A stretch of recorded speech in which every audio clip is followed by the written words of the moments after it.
Hi mga mahal ko. Welcome back to my vlog. It's me again, your girl. Kamusta naman kayo mga kadira? So eto na nga, pumunta kami ni Jeannie sa Phil Construct event. At grabe mga beshi, ibang level talaga ang experience. Pagpasok pa lang namin sa venue, ramdam mo na agad yung vibe ng mga successful at hardworking people.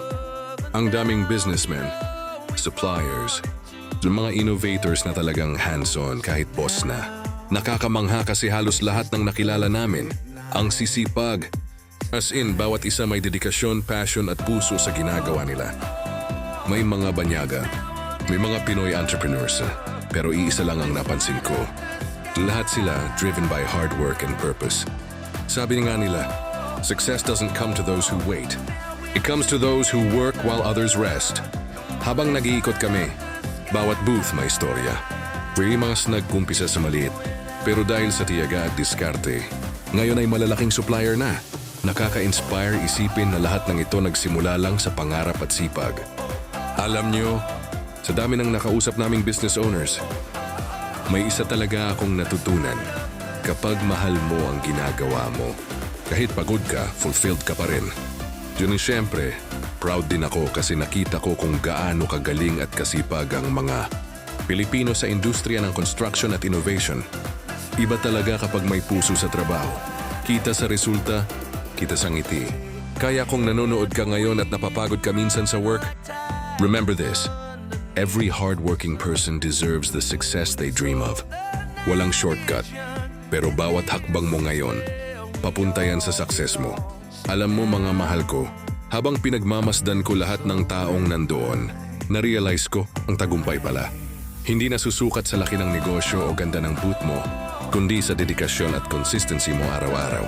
Sabi nga nila, hard work beats talent when talent doesn't work hard. At totoo yun, kahit gaano ka-talented, kung wala kang tiyaga, mahihirapan kang makamit ang gusto mo. May isa pa akong natutunan sa event na to.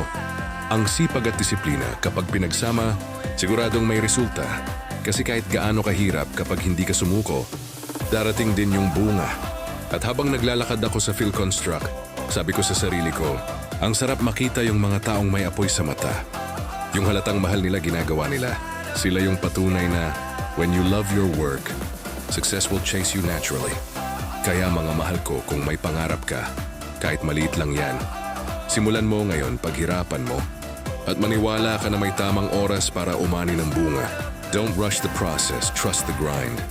At higit sa lahat, tandaan, ang tunay na yaman hindi lang pera o titulo, kundi yung peace of mind at fulfillment na alam mong ginawa mo ang best mo. So ayun mga kadira, after namin mag-ikot sa Phil Construct, syempre kailangan din natin ng reward time. Kaya sinubukan namin kumain sa Swedish restaurant sa IKEA building. Grabe mga kadera, ang solid ng food.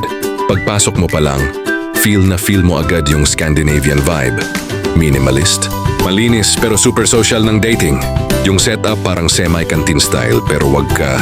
Ang presentation ng food pang 5-star restaurant. At syempre eto na nga, in-order ko yung mashed potato with salmon. Mga kadera, ang creamy ng mashed potato. Parang ulap na natutunaw sa bibig mo. Smooth, buttery, at may konting hint ng garlic flavor. Tapos yung salmon, grabe. Juicy soft at may perfect sear sa labas. Lasang mamahalin pero comforting sa puso. Tapos may side veggies pa na fresh na fresh. Parang gusto mong i-frame bago kainin. Promise, bawat subo parang sinasabing, you deserve this girl! Kung may babalikan man ako sa MOA, eto na talaga yon. Yung Swedish restaurant sa IKEA. Ang chill ng ambience, ang linis ng paligid, at ang sarap ng pagkain. Parang self-care date with yourself. Di kaya ayun mga mahal ko. Sobrang saya ng buong araw. Mula sa Phil Construct hanggang sa food trip na punong-puno ng inspiration at good vibes. Minsan kailangan din natin ng ganitong moment. Work hard, then reward yourself with something good. Sabi nga nila, you can't pour from an empty cup. So refill it with good food and good memories. So thank you mga kadera sa pagsama sa vlog na to. Don't forget to like, share, and subscribe para updated kayo sa mga next lakad at ganap natin.